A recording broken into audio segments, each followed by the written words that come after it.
Hey everyone, welcome to the first annual Northern Pitt County Plow Day here in Bethel, North Carolina.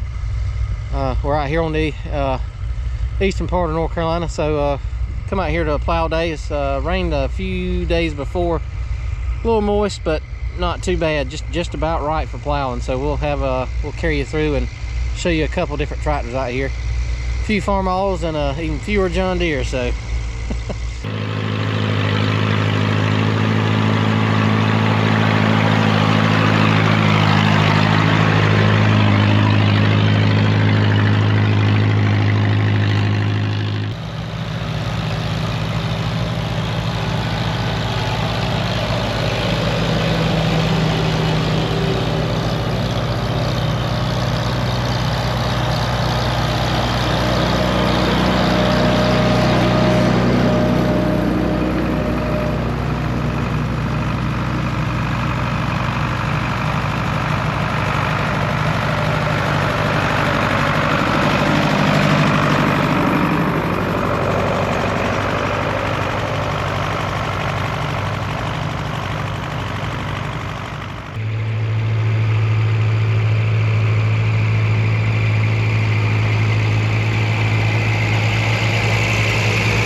I believe it's a Dearborn disc plow.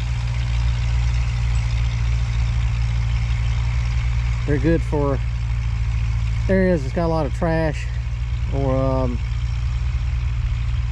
you know, roots and things like that in the ground, I guess. I've always heard just they were good for trashy soil. They did real well, and he seems to be the only one that's not having trouble with that peanut stubble collecting. You see a couple piles out here, that's where that's bunched up in there, and usually when you got coulters and stuff like that, it doesn't work too well, so you see them having to stop out there and adjust. So that's just what you get. Sometimes you have to take the coulters off. But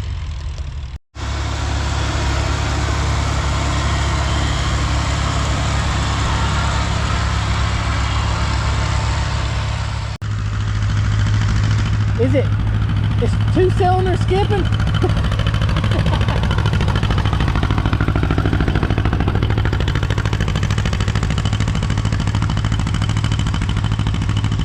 You can see that peanut stubble there is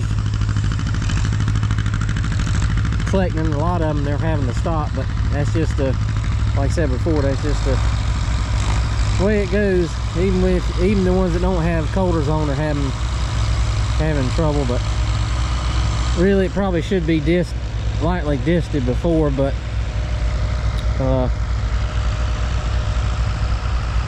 it collects. The problem is it just collects so bad up under the plows, but I mean, you can't help it. But what do you think, Rhett? I don't know. You don't know. I don't know. It's a nice, cool 50-degree, well, 50-degree morning out here, I guess.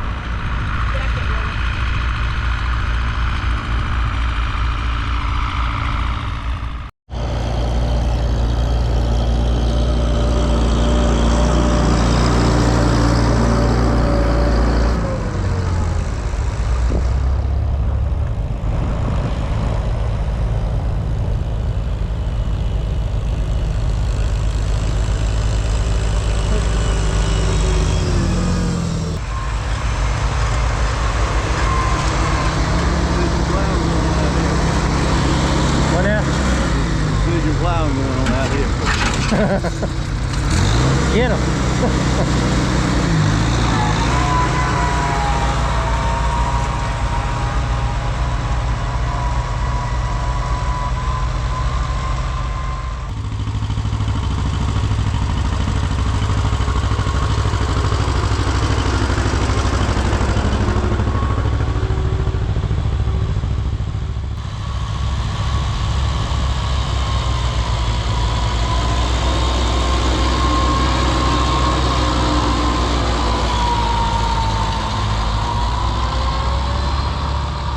That's the fun thing about plow days. You never know what conditions you're going to be in, and you got to be prepared to drop them coulters pretty quick in case you get into something like this here. Now corn is a whole lot worse if it hadn't been disted over or whatever, but ideally you probably would have wanted to dist it over. Like I say, we've had a lot of rain too, but they're not doing bad. They're doing pretty good. I guess I guess you just have to adjust your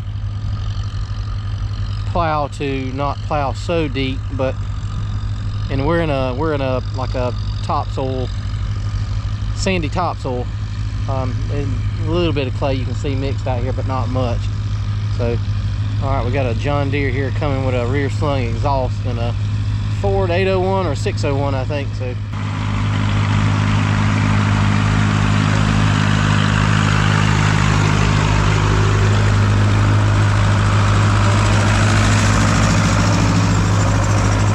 See there, we're even with the ones without coulters. Now he may have a little bit of more of a distance in between the plows for trash clearance, but it's still wrapping up around, and enough gets wrapped up, or you have a clump like that, it'll cause it to, you will have to stop, pull out, and clean your plow out. Nice 300 here coming. I think it's the 300. He's got it painted like a 350, but you would have seen that back in the day. A lot of times the dealers would have leftover inventory or a refresh on a trade-in or something like that. By the time the 350s were out, they would have, some of the dealers would have painted them, or they were known to do that.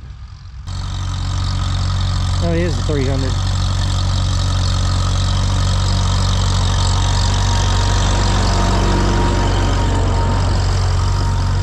And that is Oliver plow, I believe he's got there. But you see here in eastern North Carolina, we got really nice soil. A lot of people are said, oh, it's just sand. You come out here and plow in it, and you'll see what that sand, how much horsepower that sand will drag out of that tractor, especially when it's got a little moisture in it like it's got today.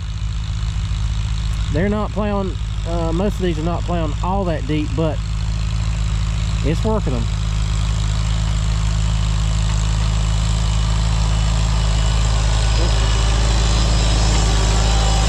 You see there, he has no coulters on there, but that trash is wrapping around there.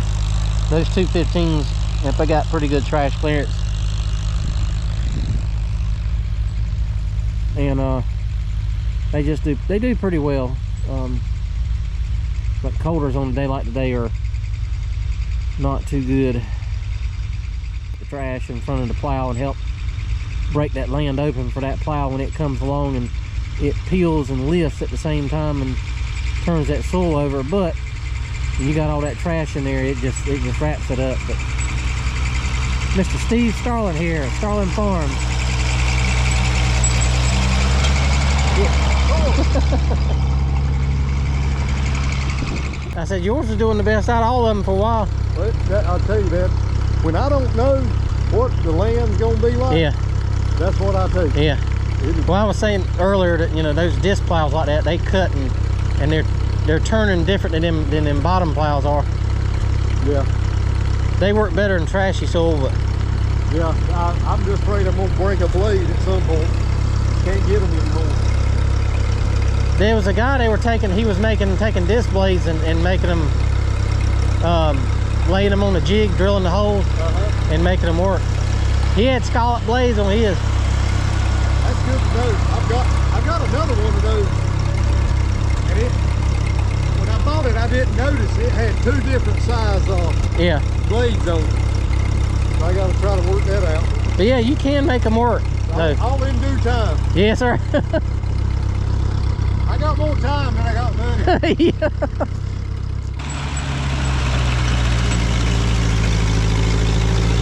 Yes, a Dearborn disc plow.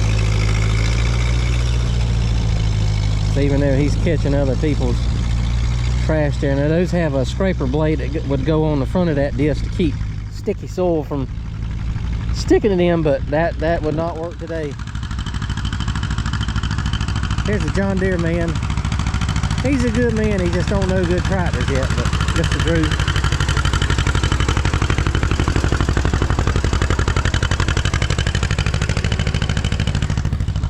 I keep telling Drew he needs to put two plugs in. He's got two fouled out, but here comes none other than the man himself, the man, the myth, the plowing legend, Mr. Red Bibbs Bill.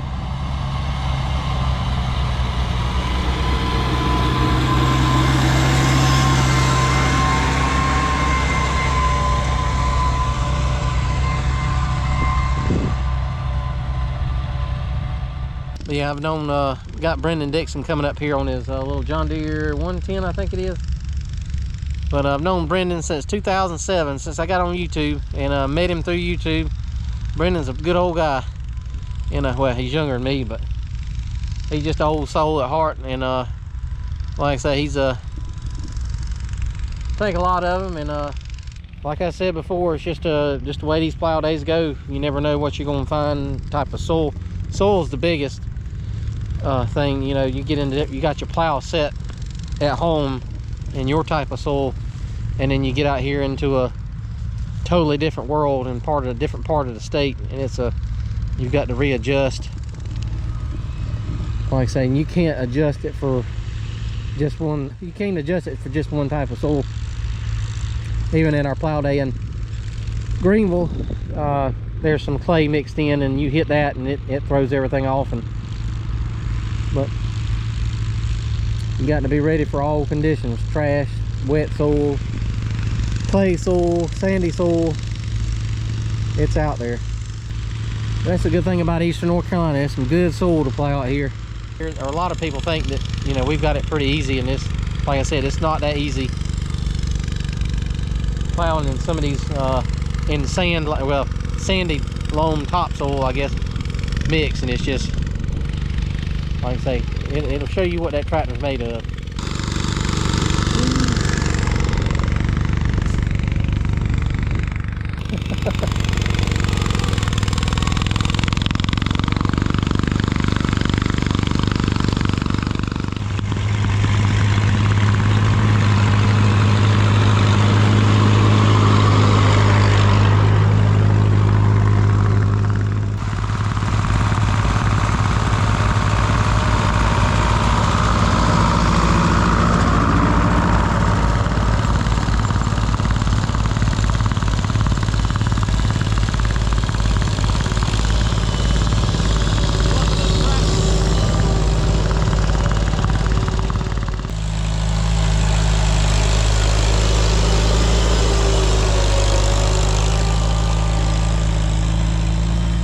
He's got it set pretty well.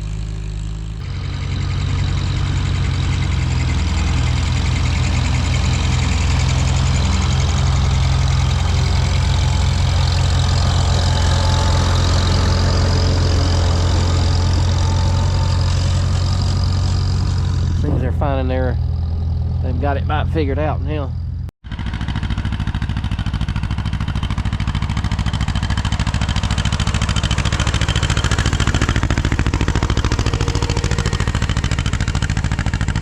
Drew's doing really good.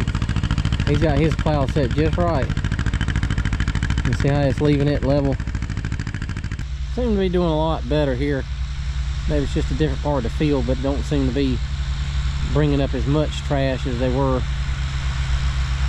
A little cub, Mr. Ray Davenport here, doing an excellent job with his cub as always.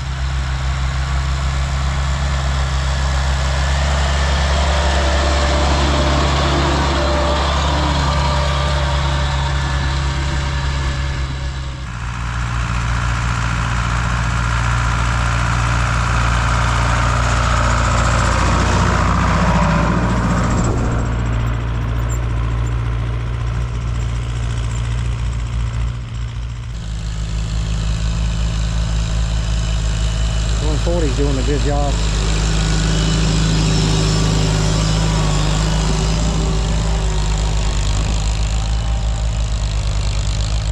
So that center cross link there, you have to adjust him to where that plow can float. I don't know if he's got that float in the float position, but